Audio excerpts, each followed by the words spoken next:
no matter what happened the weekend or last week, let's just pick it up and let's just go. But go is the problem in our society.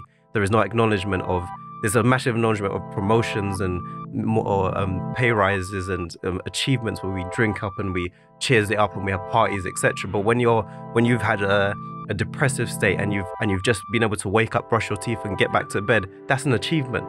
And we're not congratulating that. We're not acknowledging I was in such a bad state and I still got through the day, I'm still alive.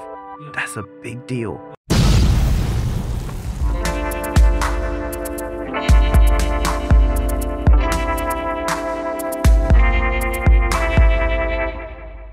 What's going on, everybody? I hope you are doing well. Welcome to Talking to My Thoughts, where we have open, honest, and raw conversations about, well, our thoughts.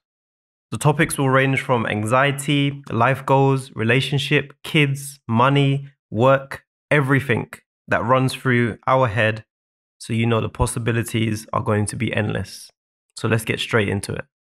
It is Craig, aka Mr. Positive.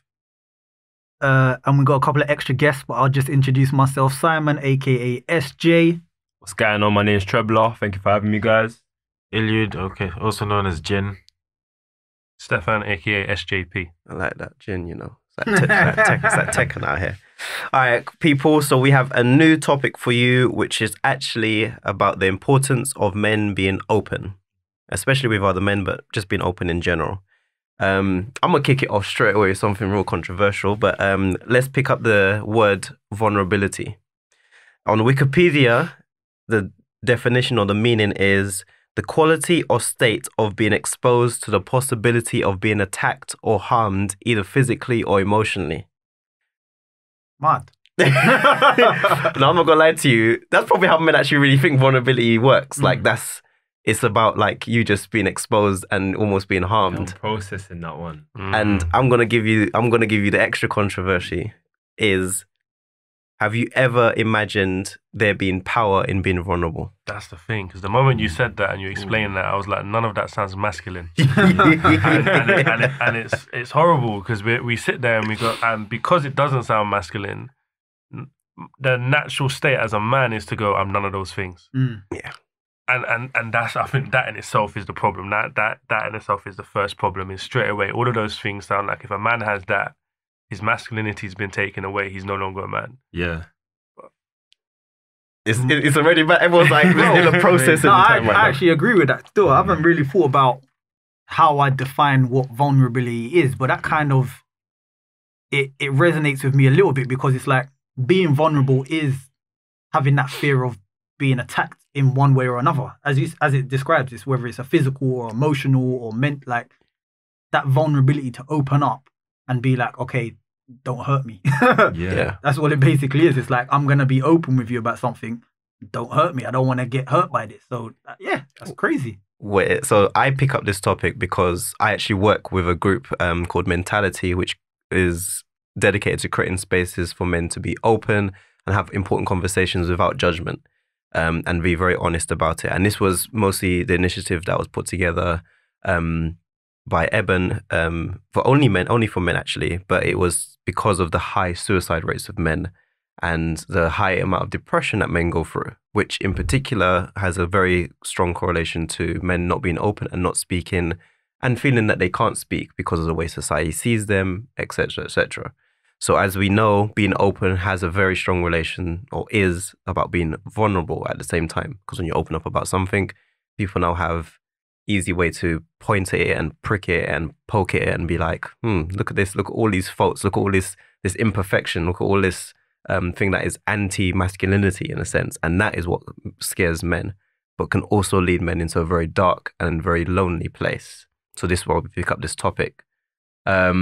We could get into the discussion, but maybe we should just, everyone's still in process. I'm not gonna lie, I'm watching everyone's just nodding like, oh, this is a bit of a mad one. You know what, for me, Craig, yeah, like it's funny you say that because like I didn't, before my career, ever really like make an attempt to really attack that word vulnerability.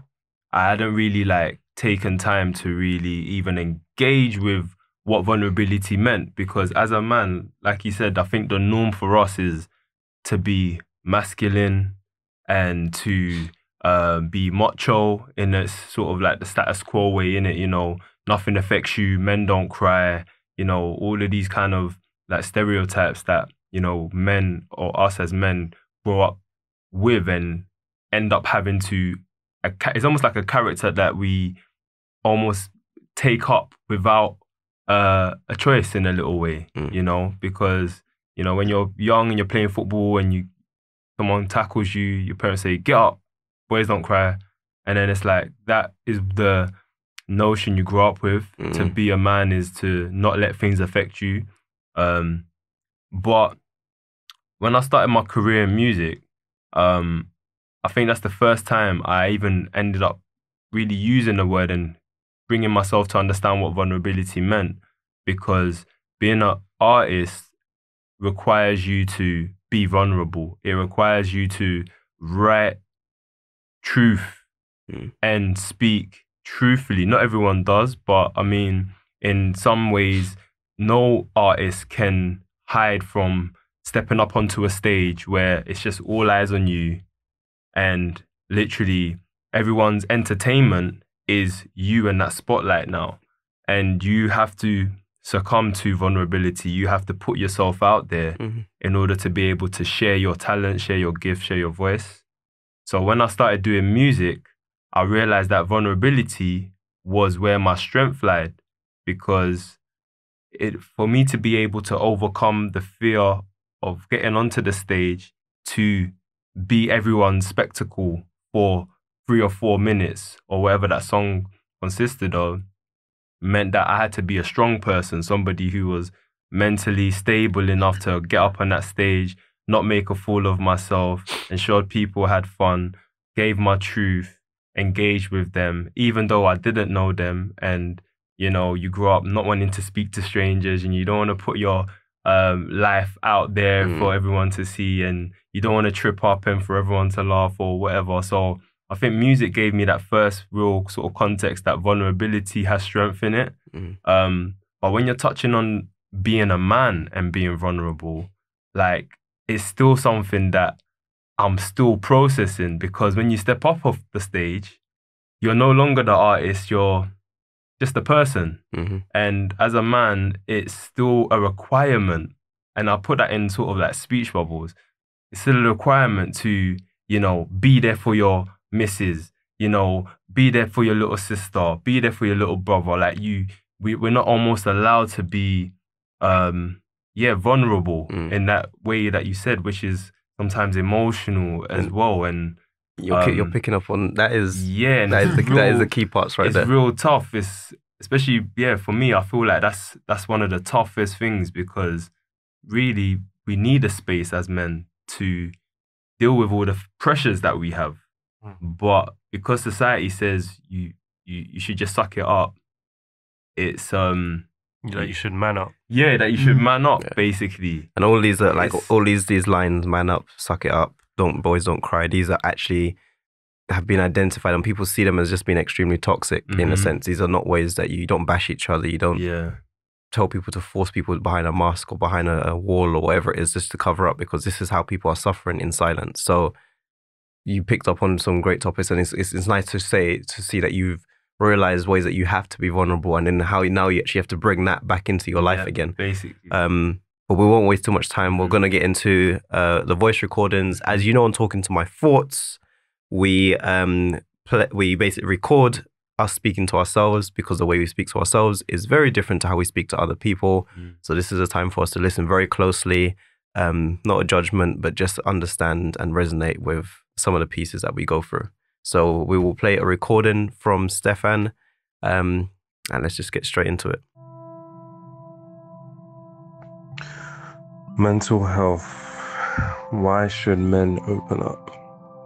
This one kind of hits home for me as a father, as a husband, business owner. It's a big one, and I think it's easy to kind of go down the route of, you know, the misconception that that a man must remain stoic and must, remain tough and emotionless. And I think we've all kind of gone over that kind of misconception in life. I think a thing that helped me open up, barring having strong people around me who I could talk to, I think a big thing for me that helped me open up as a person was doing stuff such as being a director in video production. And you kind of realize you can't do everything on your own. You need a team. It's great, it's all good and well being a videographer, but it comes a time where you have to spread the workload so that you can survive, really. So until you kind of open up and show, look, this is where I'm struggling, you can't really progress. So I use the example of video production, or maybe having your 9 to 5 or whatever. I'm kind of a firm believer in you need to have people around you, in some cases, who are better than you at problem solving. And the same way when you're at work, you become a manager, you start delegating, and then as a team you all succeed, and that makes you look better as a manager. You kind of have to do the same thing, in my opinion, in life. If you, by opening up to my wife about the fact that I might be struggling with X, it then allows her to kind of guide me as well. Openness, I think, is a big thing. Openness is one of the most utilized trademarks of a successful man. Because if you think about it, it usually involves, every successful man, if you think of Steve Jobs, whoever, it usually involves sharing a problem and finding the right people around you to find a solution. And you can put that scenario into family life or business innovation. If you're not opening up, how are you really learning to overcome your problems? But I think the underlying issue is a wider one. In my opinion, it kind of always comes down to the fear of being judged. In all cases, and if we go down the route that we're probably thinking of regarding relationships and being dateable, there's that fear of, well, if I open up, I'm gonna look soft, or I'm gonna or they're not gonna like me. And I think that's the bigger challenge, more so. Maybe not, why should men open up, but what's stopping them from doing that? Interesting, actually. I like the way that you've used your experience or your knowledge of how you apply yourself in your work environment, and using that same mentality to then tackle your own issues, and how you then bring that into life in other respects, with be it your relationship as well. It's difficult because not a lot of people can process issues in that way. They may not have the experience of managing a team or having that work environment where they can learn those traits or those skills to then be able to apply that into issues within their own life, and then learning how to use people to better themselves and open up. But how easy is it for you to do that, and how do you actually go about doing that? When you have a problem and you need to address it with your wife about something, whether it's something that she's done or it's a general thing that you're dealing with, how do you go about doing that, and how easy is it for you? I think I was an only child on my mum's side, so it was just me and my mum growing up. I had a relationship with my dad, but in regards to the household, it was just me and my mum. So naturally, I had quite a good communication and good relationship with my mum. To a certain extent, I don't know if anyone else here is an only child, but they kind of become like your best friend, your mum, your dad, your everything. So you kind of get used to communicating with somebody who is not your age mate is not your mate in regards to you're both a guy or both this. So I think that helped in general. Because of that, I had to kind of go out. When I went to school, I had to kind of proactively make friends because you don't have that brother or sister who you can just banter with and learn social skills from. Doing something, using an example again of being a videographer where having to do everything yourself and then realizing, look, the BBC is not one guy, but kind of going down to the whole opening up thing until you can kind of sit down and analyze and go, what are my strengths? What are my weaknesses? How do I get the support I need from this? You're never going to be able to move to the next step. And bringing that into not on a work environment, but like a life environment, the first step really is being able to self-evaluate and go, okay, cool, who am I as a person? Where am I struggling? Okay, cool, so it's this. Or I'm struggling because I don't have time. Is the reason why I don't have time because I don't manage my time well? Or is the reason why I don't have time is because I'm not very good at saying no? So because I've said yes to everything, I'm constantly going here, and here, and then I'm tired, and then I don't have time for my family. So it's being able to kind of be self-effacing and go, this is what it is. Can I fix this myself? If I can't, okay, cool. Well, who can I speak to? And it's one of those things where you learn by error. There's going to be some people you speak to. I've got some of my boys, in all honesty, if I speak to them about any conversation that's not related to girls, I can hear them zone out. So I know you're not the one that I need to speak to when I've got a problem or when I need to speak about something vulnerable. I've got maybe 3 or 4 people who I can think of where if it's a vulnerable state I'm in, I can dial them and they can point me in the right direction or at least be a sounding board for me. And you need that. So. From the recording, I picked up a few pieces, but I think one of the key parts is actually acknowledging problems. Now, to acknowledge a problem is to obviously to recognize it in the first place and to believe there is even a problem. And that, I think men find that hard because there's a lot of expectations they have about who they're supposed to be or who a man is supposed to be. So if a man said that they were supposed to be strong, if there was ever a case they expressed any level of physical, mental, or spiritual weakness, they don't associate it with them. They're like, no, that's not happening. It's just a thing. So they don't acknowledge the problem. So if you can't acknowledge the problem, then you don't even know that you need somebody to open up to. You need help. So the point is actually for people to kind of let go of believing that there are men in this world that have everything put together. Nobody has it put together. So remove the lie and you can begin to even start to open up and acknowledge what's going on. But yeah, that's my part about that piece. You don't have any? No, I like that, bro. And even in the fact that you're being proactive and speaking to a man in particular, even if they haven't gone through those things per se, it's still very important to bounce, like you said, like that soundboard. It's still very important to bounce off that person because even if they haven't gone through it, you don't know what you might be teaching them as well. That's what we need to try and create, a community of like mended men rather than a community of like broken men who kind of like, as you said, pass off that they're broken. They don't know that they're broken because they're not tackling it with other men. You might need to acknowledge your own vulnerability, but they might not even know that they need to as well. You know what I mean? And sometimes you don't even know who you're teaching by just being open.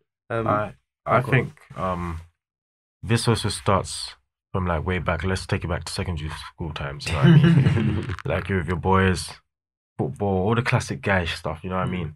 But at home, parents are fine. There's situations that are happening, so you can't go. You don't feel like you can go to your boys at the time and explain to them, "Oh, this is what's happening," or "I'm gonna cry." We're just gonna tease you. That's what you think in your mind. But then you forget that you're also gonna grow. You know what I mean? You're gonna turn into a man. You're gonna experience different things in life. Life's just gonna hit you in the face. That's what happens. It's the classic thing. But as men, you never know. Like us sitting here together, just talking. I never know if you're going through something as well. Or we can all learn from each other. You know what I mean? And I feel like it's okay to open up, really. And I've learned how to do that because naturally I'm a very quiet person. You know what I mean? I keep to myself most of the time. But because I do music as well, I sing, I've learned how to be vulnerable, just like you. You know what I mean? You've got to be vulnerable. And that's where the power lies, because it will eat you up. And that's what you don't want. And yeah. So there's the eating you up is something that we're gonna touch on. But before that, let's play my recording next, and let's get into it.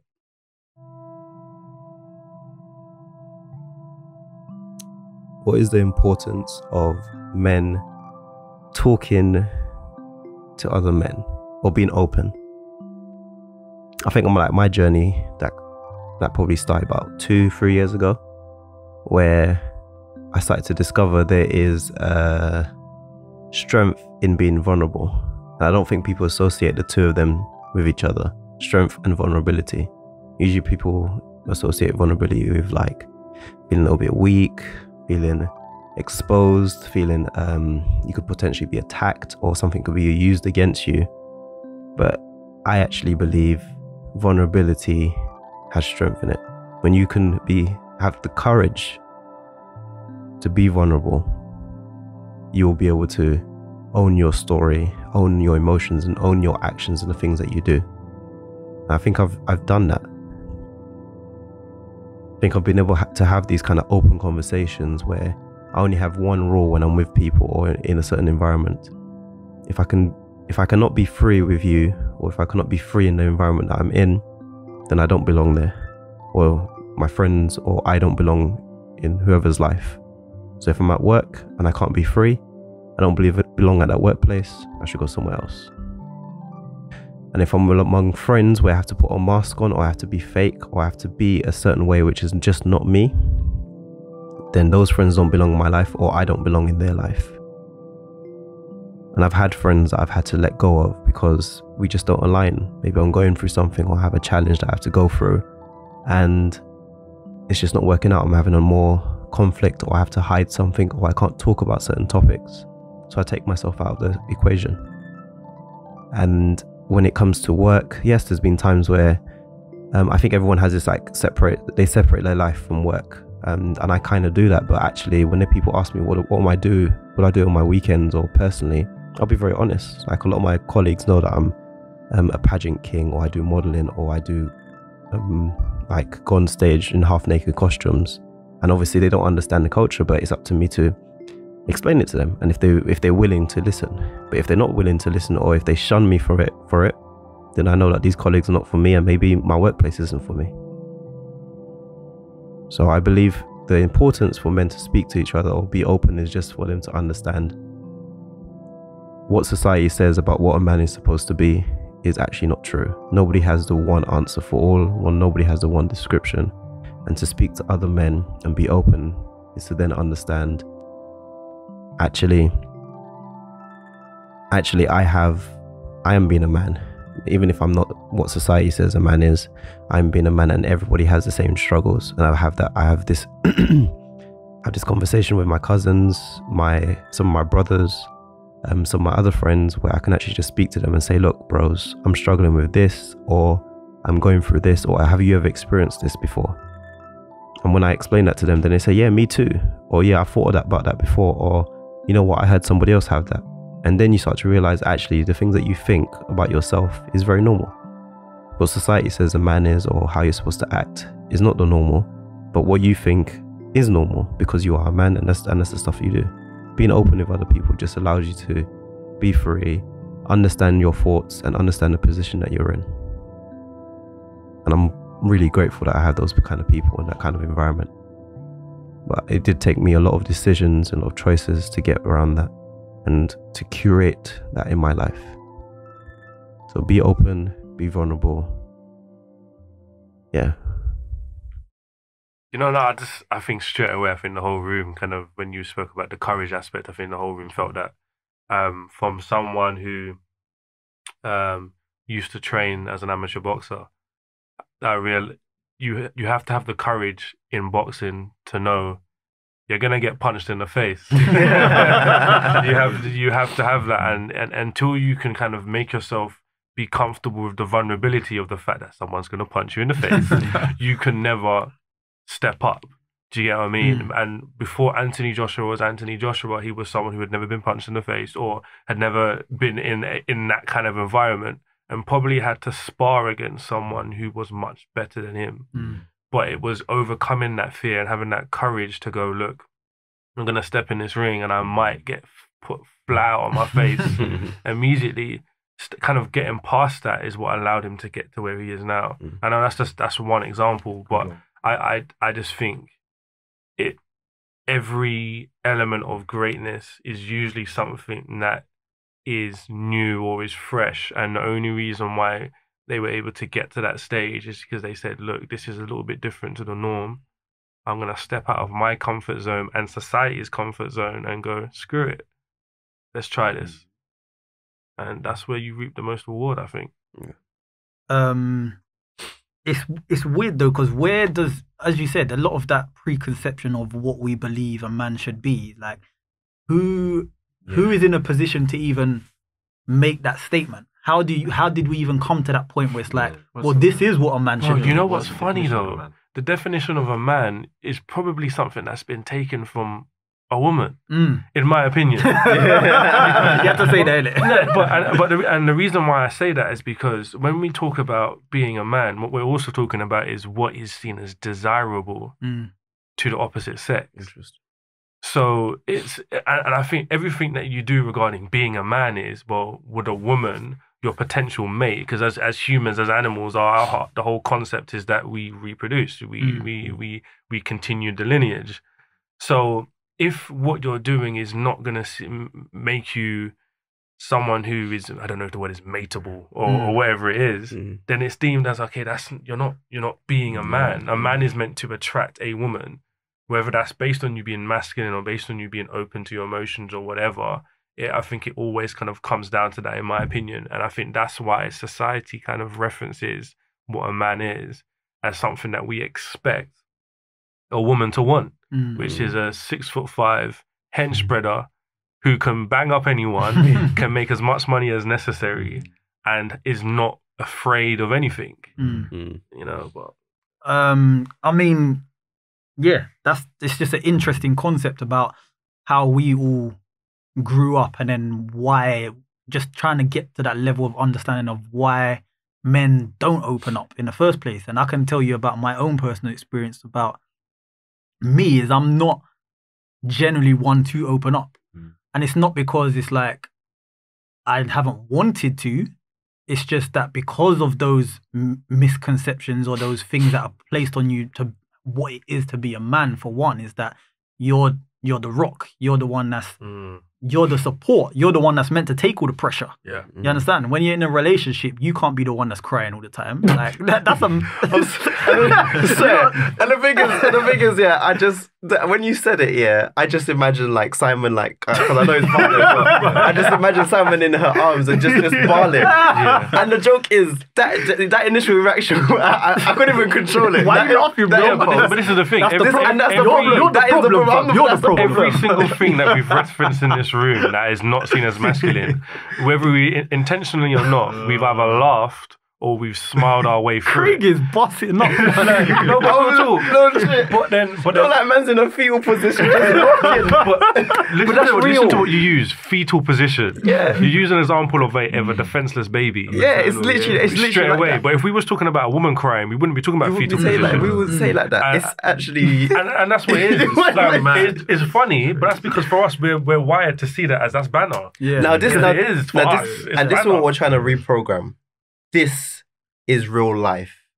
Men and women cry, and all of us are going through pressures in our own way, in our own kind of way. If in with loads of things that we impose on ourselves, and a sense of like, if Simon did have to have a cry and his partner's there, that is actually a beautiful thing. And in honesty, if I saw, because I know Simon's basically family to me, if I was literally there and Simon was crying, I wouldn't burst out laughing. I wouldn't even shun him away or anything. I would just be like, bro, like, just be there and start to listen.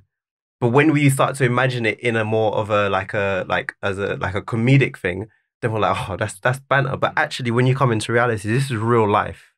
If you need to open up, if you need to cry, if you need to find a way that you have a way of offloading the pressures that you feel, you take that route, no matter how someone's going to judge you. And as I told you in my own voice note, if the person that you're with or the people that you're surrounded with do not allow you to be free and offload and be human, then you're not supposed to be in their life, or they're not supposed to be in your life. And that is the simple rule, no matter in what way. And that could be your parents, that can be your aunties and uncles, that could even be your cousins or your friends or your colleagues. Remove yourself. You have one life. So really it's so precious. But yeah. But I think what we also need to do is find a way in society to find a way to prop up people who are struggling in a way that's not defined by whether they're male or female. And an example that I had to pull myself away from, I've got, again, just to kind of clarify in this pod as well, I've got 2 daughters, and my oldest is 7. And she was really nervous and really bothered about something. And I was giving her words of affirmation and trying to help her. And it got to a point where she was kind of still bothered by it and still kind of scared by things. And I wanted to kind of say, like, just believe in yourself. But the sentence that was going through my head, and it sounds really horrible, was man up. And it's like, I was like, okay, well, what other word can I use at this stage that kind of says, like, man up? Like, it's fine, don't worry, you've got this. That doesn't use the word man up. And it also made me sit there and think, if I had a son and I was using the terminology man up to my son, I'm using that in a sense of, like, be positive, like, stand up for yourself.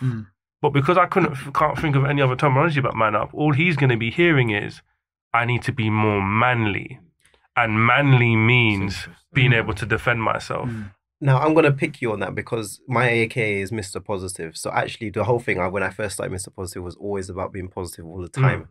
Now, how I really progressed in my life dramatically was when I actually started to acknowledge the negative properly. And I'm not saying, oh, it's negative, or just pick yourself up and go, like a man up. It's a very simple thing. So the issue, the blocker you had was that you was too focused on bringing them to a positive state instead of actually just accepting what the negative is. What is it that you're scared of? What is it that is holding you back? What is your worry? How do we nullify that and realize that it doesn't exist? Fear isn't something that was given to us by God. This is something that is created. Why does it not exist? Or understand it. Why do you have it? Let's say, I don't know, they don't want to swim, but they had an experience of them almost drowning.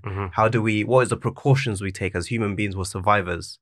So fear is a real emotion and it's real. So again, I think the reason why you had the problem of going to that next stage of how do you help her properly is because you wasn't acknowledging the negative. And I was a very positive where every time in the morning, no matter what happened the weekend or last week, let's just pick it up and let's just go. But go is the problem in our society. There is no acknowledgement of, there's a massive acknowledgement of promotions and pay rises and achievements where we drink up and we cheers it up and we have parties, etc. But when you've had a depressive state and you've just been able to wake up, brush your teeth and get back to bed, that's an achievement.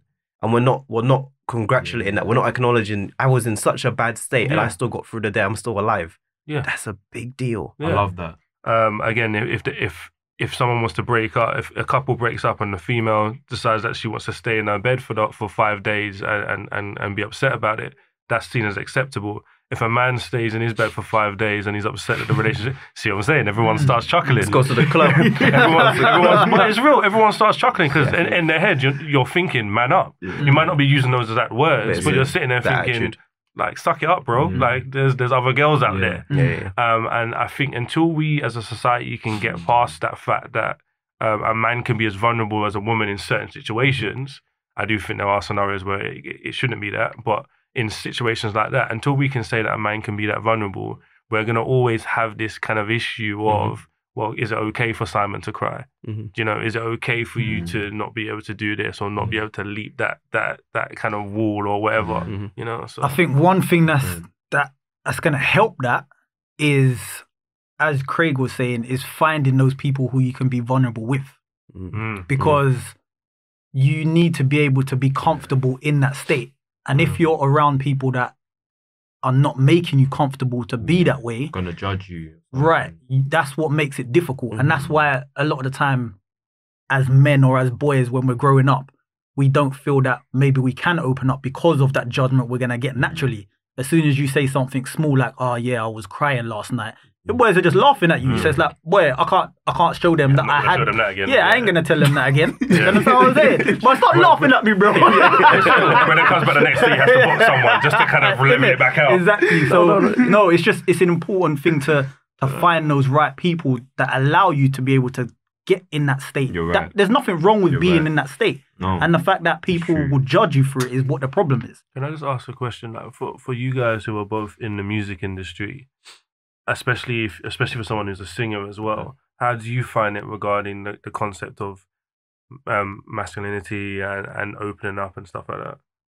Well, it's something I had to learn, but then it's something that comes naturally to me because, like, if you're gonna sing, if you're gonna write a song, we sing about girls. I sing about every situation basically that comes to me. I've got to be able to put myself in a position where it's believable. When somebody hears it, they believe it and they can actually feel it. You know what I mean? So, with that being said, like, I'm just vulnerable in that term, but then also, like he said, like, off stage and out of studio, there's the human part. You know what I mean? Comes in. There's challenges because I grew up around Woolwich. You know what I mean? And my boys around me, none of them were singing. You know what I mean? And, you know what I mean? The first time even some of them found out I could sing, they were like, "Wow, that's sick!" But you're trying to be like Trey Songz, huh? Trying to do like Usher. You know what I mean? Like teasing me and all that stuff, and it was challenging at first because like I've never really been in sports like that. You know what I mean? I never really played football like that. But I was always into arts. You know what I mean? And I had to pass through that, and also when I like relationship wise as well, like certain good females, like I've been told a lot about you're quite a deep guy, emotional guy, you know what I mean? But that's just how I am, you know what I mean? I've learned how to put myself out there because I was quiet growing up, really quiet. I used to keep things in, and like my parents were going through some crazy things, you know what I mean? Got sent to Uganda to study for a bit, and you just learn, you know what I mean? And thank God I was around the right people growing up, you know, that's really important. Because if you're not with the right people, you're gonna feel like you can't open up and you're gonna suffer. And I feel like with music, it's just taught me to just be vulnerable all the way. At this point, I don't even care about it anymore. You know what I mean? And it's taking time. But yeah. What I would say is quickly 2 points. One is like being an artist, and then another is being a songwriter. So a lot of men like that are songwriters. You've got your famous ones like Neo and Party Next Door. They all write songs for females, and there's no judgment because no one sees the person behind the pen, kind of thing. And I think for a lot of people, if they knew that Rihanna's hits were made by like a man, like some people will be like, they'll probably question his sexuality first, or you know, and that's just because unfortunately, like Craig was saying, we got to bring it back to a point where men can also be vulnerable or empathize with a female, empathize with another man, and then it becomes okay to talk about things, whether vocally or in, you know, songwriting form. I think as an artist, sometimes, you know, the men especially, they forget that you don't have to like be who your friends or your hood or your environment says you should be. You've got a talent, you know, you can use it to better yourself, and it can actually change you in a positive way if you are able to step out of that context of that, oh, if I don't come back with, you know, £60,000 chain on my neck and still in the hood, people won't respect me anymore. As you know, we always try to leave you with a food for thought, a bit of advice from each one of us. So I'm just going to give you a quick bit of advice. Find people you can be open and free with. And that's as simple as that, really. Yeah, I concur. No, 100%. I definitely think just kind of summarizing the conversation as well is we understand that it is, for one, important to open up, but you have to be able to open up to the right people. And just understanding that if you feel that the person that you're speaking to isn't the right person to open up to, then finding those people that are actually close enough to you for you to be able to feel vulnerable with. It's just about identifying those right people so that you can basically get those things off your chest. Yeah, just want to say thank you for the opportunity as well to express myself and to hear about, you know, other men that are going through things that I definitely can relate to in this room. And I think, you know, this platform is very, very important. And I look forward to hearing more and being involved and supporting this platform, because I think it's yeah, it's awesome, man. Thank you, guys. Likewise, it's an honor to be here. Really, this is really eye-opening. You know what I mean? What I will say, life isn't a fairy tale. Life is real. There's gonna be situations that you're gonna go through. That's how you find the courage to deal with it. I think for me, my thing is just do it. Just open up. If you feel like you need to speak about something, or you feel like you need to open up about something, test the waters. If you try until you try to open up with somebody, you're never gonna know if they're actually one of those people you can put on that list. And what's also good is it lets you know who you're wasting your time with as well. If there's certain people that need to be categorized in your life, and the quicker you know that, the quicker you can make sure you're putting your mental well-being in the right place at the right time. So this was Talking to My Thoughts, a platform where we are very open with each other and we promote those kind of things. As I said, I work with a group called Mentality. You can follow us on Mentality Live on Instagram and other platforms as well. This is a place where we want to create spaces for men and other people to just be open and have these kind of conversations. So holler at us, tell us your stories, and we'll have so much more for you on these kind of subjects. So thank you for having us. Thank you for our guests as well. We really appreciate it. Yeah. And just peace and have a good day. Bless. Peace.